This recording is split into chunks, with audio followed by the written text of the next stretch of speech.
반도체는 좀 명확히 좋게 보는 편입니다. 미국에서도 분명히 이제 반도체 섹터만 따로 추려가지고 보면은 성장 속도가 그 어떤 섹터보다도 제일 높은 성장세를 보여주고 있습니다. 그다음에 바이오 같은 쪽도 분명히 성장세는 맞습니다. 그리고 이 바이오 섹터들 중에서도 정말 이제 디에이징이라던가 미래의 트렌드를 빠르게 캐칭하는 소수의 기업들이 발생한다라면은 그 기업들은 공격적으로 투자를 하셔도 괜찮다 이렇게 얘기를 드리고요. 다만 2차 전지는 좀 반대입니다. 2차 전지 같은 경우에는 특별한 경제 강의 머니 특강. 안녕하세요 주식초등학교 여러분. 오늘의 특강을 맡은 윤진입니다.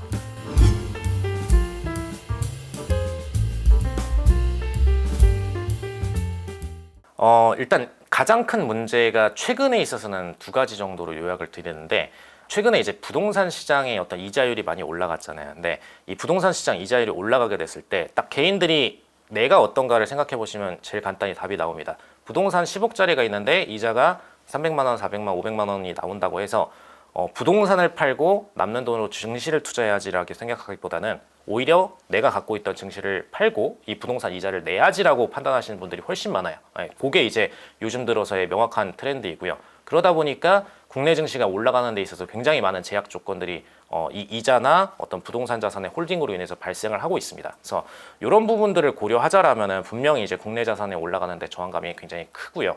그러다 보니까 개별 자산도 아무리 우리가 좋은 종목을 투자하더라도 이 시장 전체가 못 올라가면은 올라가기 어렵거든요. 그래서 이런 부분 봤을 때 국내 시장은 굉장히 좀 쉽지가 않다라고 얘기를 드리고, 차라리 이제 정말 나중에 우리나라 부동산 시장이 좀 붕괴를 해서 부동산의 투자 가치가 없고 부동산은 그냥 거주 공간이다, 투자라는 것은 증시로 해야 된다라는 그 분위기가 형성됐을 때는 저라도 이제 공격적으로 국내 증시, 그때는 이제 코리아 디스카운트다라고 얘기를 할 수 있을 것 같은데, 사실 많은 학자분들이 얘기하는 코리아 디스카운트는 정말 수급이 동반됐을 때만 실질적으로 수익률로 받아들여질 수가 있다. 이렇게 요약을 드립니다.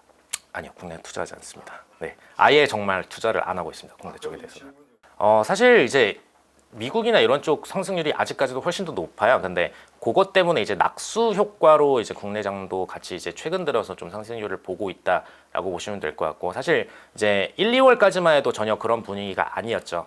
굉장히 어떤 하락률이 더 커지지 않을까에 대한 우려감도 컸고 못 올라가는 분위기가 컸는데, 일단 미국 같은 경우에 올해 말까지 공격적으로 보는 기관은 막 6,000선대 초반까지도 S&P 기준으로 전망을 하고 있고, 그래도 뭐 보수적으로 보는 기관들도 5,000선대 후반을 전망하고 있기 때문에 미국은 일단 굉장히 빠른 속도의 상승률이 보여질 거고, 그에 대한 낙수 효과로 한국도 당연히 성장세를 보여줄 거다라고 전망하고 있고, 삼천성도 가능성은 있는데 그동안에 이제 매년 한국의 성장세를 볼 때는 사실 저는 이제 2000선 후반대에서 연말 분위기가 마무리되지 않을까라고 좀 개인적으로 보고 있는 타입입니다. 그래서 어쨌든 이제 국내장도 성장세를 보여주는 것은 분명히 맞고, 그 가장 핵심적인 이유는 미국의 금리 인하라던가 QT의 완전 종료, 즉 무제한 양적 완화를 축소하는 과정에 다시 이 부분에 대한 종료가 일어났을 때 유동성을 통해서 시장이 성장할 텐데, 그때 이제 국내 증시도 같이 올라가 줄 수는 있다. 다만 미국보다 더 올라갈 거냐는 절대 미지수다.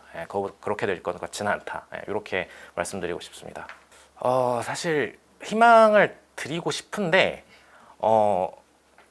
저는 개인적으로 그냥 요건 좀 이제 제 개인적인 어떤 의견일 수 있어요. 개인적인 의견일 수 있는데, 우리나라의 어떤 10년 이상의 어떤 경제 성장률이나 증시 성장률을 봤을 때 뭐 아시아권 다 포함이에요.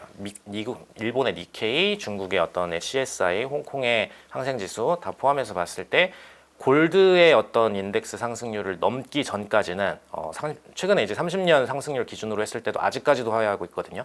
요거를 넘기 전까지는 국내 증시에 투자하는 것이 인플레이션보다 안 좋다의 상황이기 때문에 정말 요게 넘으면은 이제 그때부터는 저도 개인적으로 막 추천을 드릴 것 같은데, 그 전까지는 내가 아무리 생각을 해도 내 주변 사람들한테 금보다 못 올라가는 걸 추천할 수 있나? 조금 그거는 제 개인적인 의견으로는 반대다. 이렇게 얘기 드리겠습니다.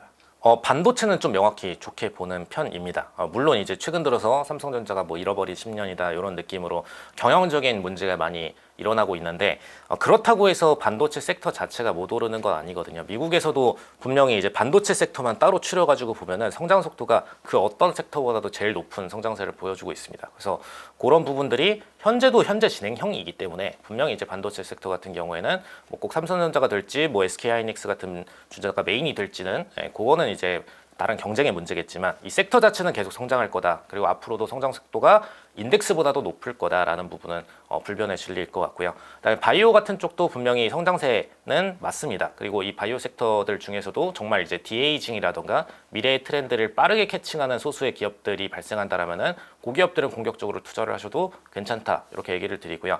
다만 2차 전지는 좀 반대입니다. 2차 전지 같은 경우에는 이미 중국이 거의 다 시장 점유를 해 나가고 있고 전기차 쪽으로도 즉 완제품 쪽으로도 거의 다 점유를 해 나가고 있기 때문에 이런 부분은 이미 우리가 놓친 시장이다라고 좀 보는 편이고 기술력적으로 놓쳤을 때 사실 우리가 중국을 이길 만한 역전 요소가 거의 없거든요. 그래서 이미 패권이 넘어갔기 때문에 2차 전지 시장 쪽에서는 물론 이제 시장 자체 성장세를 누려가지고 같이 낙수 효과로 성장하는 존재는 있겠지만 우리가 시장을 주도해 나갈 만큼의 섹터는 절대 아니다. 이렇게 얘기 드릴 수 있을 것 같습니다. 일단은 이제 가장 강조하는 부분이 어느 시장에서 자본이 축적이 생겼을 때 왜 빠를 수밖에 없는가에 대해서 좀 서론에 많이 얘기를 하는 그런 책이었고요.